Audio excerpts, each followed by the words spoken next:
We've talked a ton about going to college, but maybe you don't feel like college is right for you. And hey, that's okay. There are alternatives to getting a 4-year degree, and many of them can lead to a great career. Before you make the decision not to attend college, I want to encourage you to do something. Ask yourself why you don't feel like college is right for you, and be honest with your answer.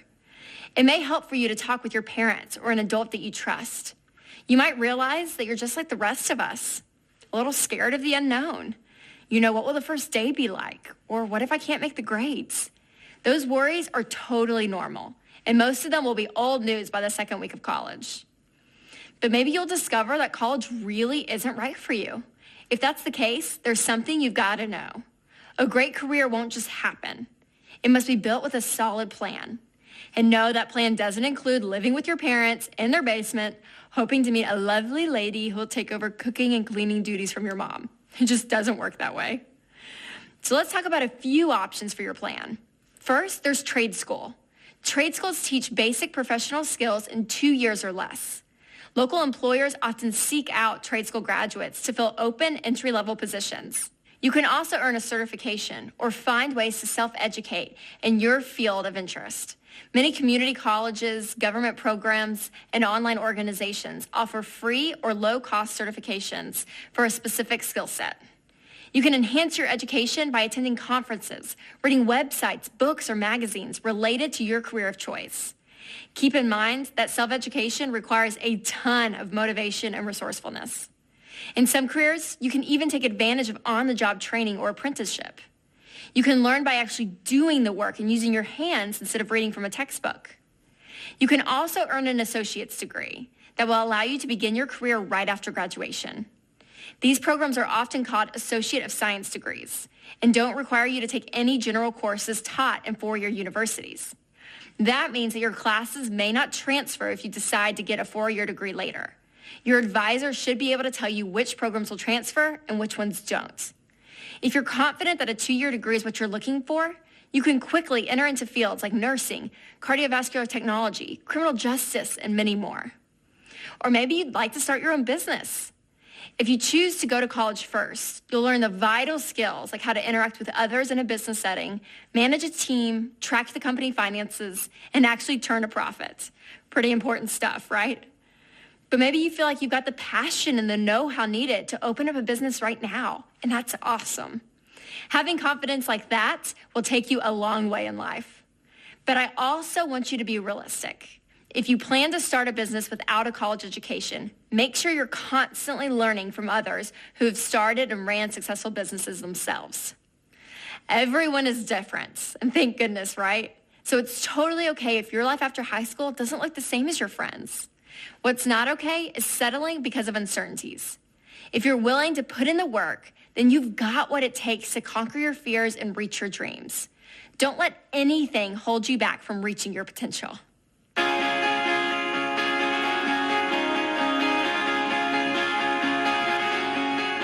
No, because I know I can still save up for it and go. Yes, because you need money to get a good college. It has before, but thinking about it, it shouldn't. Well, I'm gonna go to college no matter what. I guess money is a big part though, because I don't want to have a bunch of loans. I guess you could say yes, but I've always worked hard and aimed for a scholarship, and my parents have really helped me on that too. No, actually not really, because there's 3 colleges I was looking at before I signed, and all of them were full rides, so I guess not. I know that for sure I'm going to college. I just know I have to work at it a little bit harder. I have to get more scholarship money.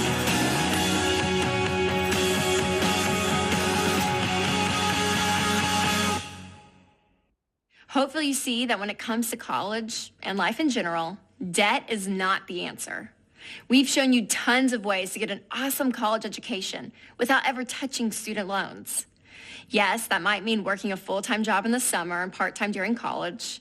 You may have to apply for every scholarship and grant out there. You may need to babysit a few whiny kids or mow your neighbor's lawn. But trust me, the 25-year-old version of yourself will thank you. Graduating from college and working that first real job and holding that first real paycheck feels so much better when it's all yours, when it's not going out to student loan payments. The decisions you make in the next 4 years can affect you for the next 40 years of your life.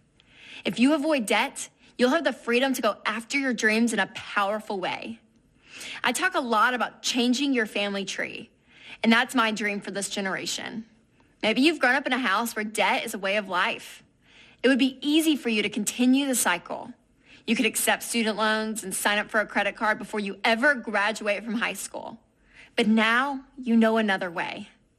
I travel across the country talking to teens and college students, and I love seeing that many of them are making the right choice. They're working hard, saving money, avoiding loans, and taking responsibility for their future. It's incredible. I've met 23-year-olds graduating from college with no debt, and I'm telling you, their life is wide open.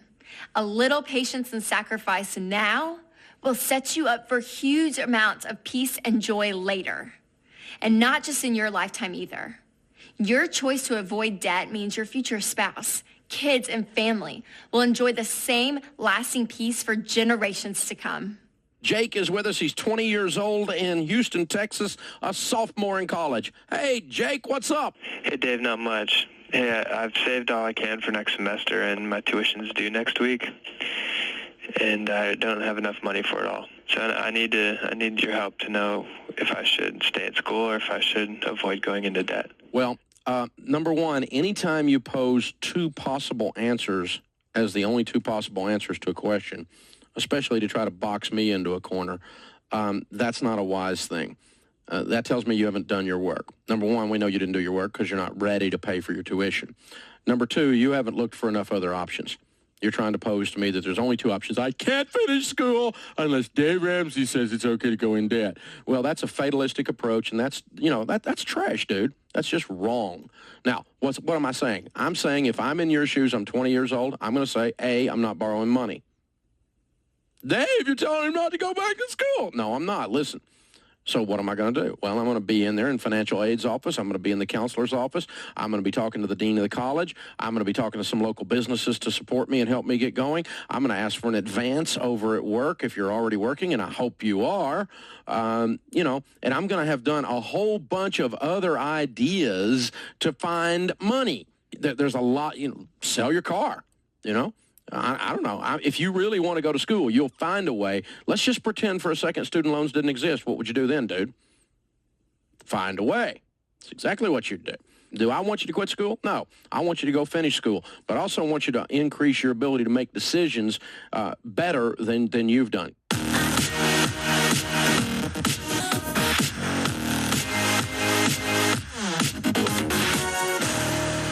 If a student finds that their financial situation has changed, a parent has been laid off from their job, or there's been some sort of medical situation that has arisen with the parent or the student, it's important that they come into the financial aid office and sit down with a financial aid counselor and let that counselor find out what's taking place, because it's possible that their financial aid could be reevaluated and that their grant or scholarship could be increased to help them because of this particular situation. With so many options for life after high school, you've got the opportunity to create an awesome educational experience, one that allows you to follow your passions and develop your skills. Above all else, remember this: your education is an investment in you, so commit to being a lifelong learner. One of the best ways to do this is to read. Read books that are fun and entertaining, but be sure to also read books that challenge you. You can read biographies on great leaders and discover exactly what made them great. Or you can read books about specific topics where you'd like to excel. Learning really is fun when you're excited about what you're learning.